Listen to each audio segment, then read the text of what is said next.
Good morning students. कल हम कल हम अपना 13 चैप्टर डिस्कस कर रहे थे।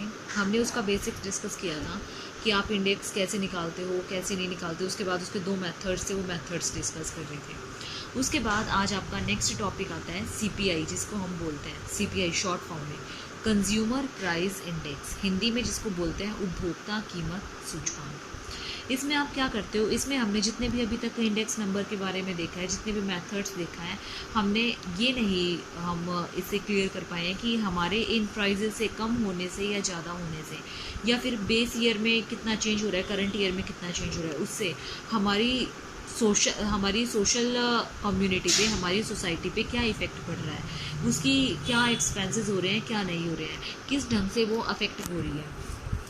इसमें हम वही देखेंगे। इसमें हम दो मेथड से देखेंगे कि हमारी जो सोसाइटी है उसके सोसाइटी के लोग को कैसे अफेक्ट कर रहे हैं, उनकी जो कैसे वो प्रॉब्लम्स को फेस कर रहे हैं। तो इसमें क्या होता है, उपभोक्ता कीमत सूचकांक वो सूचकांक होता है जिसके अंदर किसी एक पर्टिकुलर कम्युनिटी या फिर पर्टिकुलर क्लास के कंज्यूमर्स द्वारा कितना उनको कंज्यूम करना है, उसकी कीमतों को, उसके जो बेस ईयर को, उसकी कीमतों को, उसके प्राइजेस के बेस ईयर को किससे कंपेयर करते हैं, करंट ईयर से जब हम कंपेयर करते हैं तो उससे जो भी हमारा चेंज होता है वो हम पता लगाते हैं, तो वो उससे हम कहते हैं कंज्यूमर प्राइस इंडेक्स। ठीक है, इसकी कंस्ट्रक्शन क्या होती है, इसके स्टेप्स क्या होते हैं, वो स्टेप्स देखो। आपका फर्स्ट स्टेप है selection of the consumer class, मतलब उपभोक्ता वर्ग का चुनाव।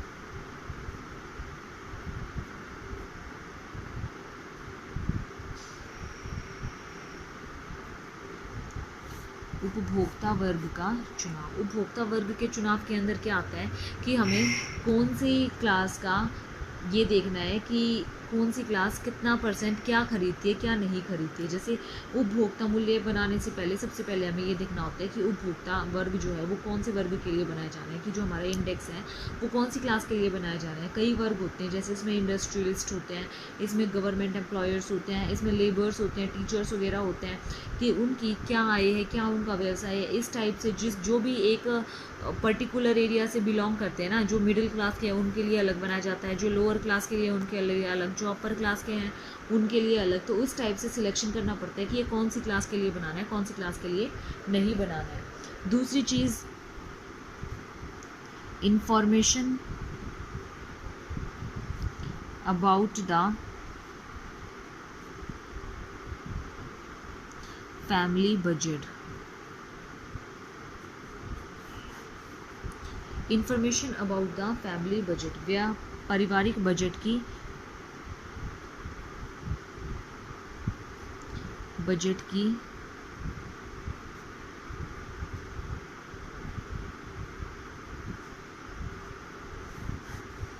जानकारी।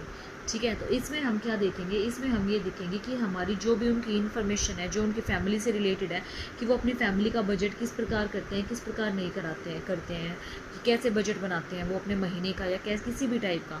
तो वो हम इसमें डिस्कस करेंगे। जैसे वो कौन सी वस्तुएं यूज़ करते हैं, कितनी यूज़ करते हैं, वो क्या उनका प्राइस होता है, अपने एक्सपेंडिचर्स पे वो टोटल कितना खर्चा करते हैं, कौन सा खाद्य सामग्री खाते हैं, कौन से कपड़े पहनते हैं, कौन से फ्यूल को यूज़ करते हैं, कितना यूज़ करते हैं, हाउस उनका अपना खुद का है या रेंट पे रहते हैं वो, ये सब कुछ हम इसमें देखते हैं। थर्ड थिंग आती है हमारी choice of the base year,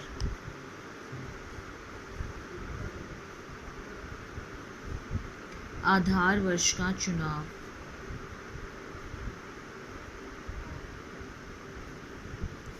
इसके अंदर हमें क्या करना होता है कि हमें ये देखना होता है कि हम जो अपने प्राइजेस निकाल रहे हैं या फिर जो भी हमें स्थिरता चाहिए वो हमें चालू वर्ष के साथ, मतलब करंट ईयर को हमें किसके साथ कंपेयर करना है, वो बेस ईयर की हम इसमें चूज़ करते हैं कि कौन से के साथ कंपेयर करना है।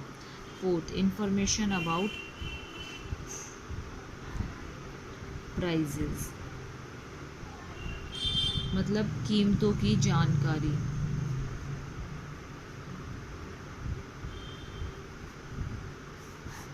कीमतों की जानकारी, इसके अंदर हम क्या देखते हैं कि हमारे जो रिटेलर्स होते हैं वो रिटेलर्स हमें किस प्राइस पे हमें सामान देते हैं। अगर हायर क्लासेस को कास्ट कितने में सामान देते हैं, या फिर जोन से एक पर्टिकुलर में वर्ग में, एक पर्टिकुलर क्लास में बहुत ज़्यादा लोग होते हैं ना, उसी को वो डिसाइड करते हैं, उसी प्राइस को वो लेकर चलते हैं, ठीक है, जो जिस प्राइस पे वो ज़्यादा बेचते हैं। अगला आता है हमारे पास वेटेज, भारांकन, जिसको हम हिंदी में बोलते हैं। वेटेज के अंदर हमारे पास 2 पॉइंट्स आते हैं, वो किसको ज़्यादा प्रेफरेंस देते हैं। एक तो मात्रा भार को, मतलब क्वांटिटी वेट, और दूसरा आता है हमारे पास व्यय भार, एक्सपेंडिचर रेट्स, कि हमें कितना एक्सपेंडिचर करना है कितना नहीं करना है। इसके अंदर जो हम लेते हैं वो लेते हैं हम Q0, और इसके अंदर जो हम लेते हैं वो एक्सपेंसेस, मतलब आपका P0 और आपका Q0, कितनी क्वांटिटी खरीदोगे और उसकी कितने प्राइस पे खरीदोगे। क्वांटिटी मतलब Q0 की बेस ईयर की क्वांटिटी कितनी। तो ये थे हमारे स्टेप्स। अब आगे आते हैं हमारे पास methods of CPI, consumer price index. 2 method होते हैं। फर्स्ट मेथड होता है हमारे पास समूहीकरण,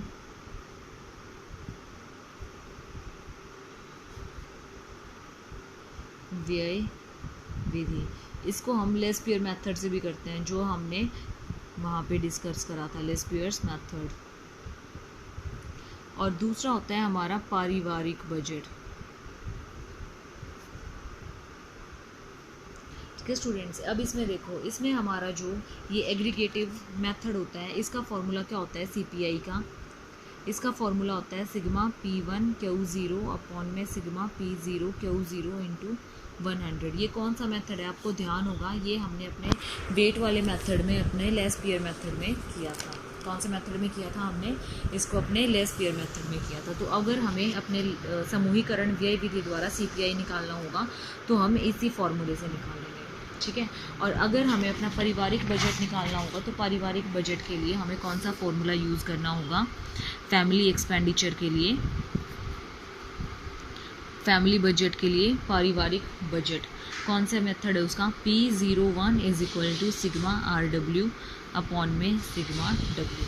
R का फॉर्मूला आपका क्या होगा, R is equal to P1 upon में P0 इंटू 100। और आपके पास W का फॉर्मूला क्या होगा, आपके पास W का फॉर्मूला होगा सिग्मा P0 और Q0। ठीक है स्टूडेंट्स, अब हम इसका एक क्वेश्चन करते हैं। उस क्वेश्चन से आपको ईजीली क्लियर हो जाएगा, ठीक है, कि आपको क्या करना है क्या नहीं करना है। सपोज करो कि हमारे पास आइटम है हमारे पास A B C D और E।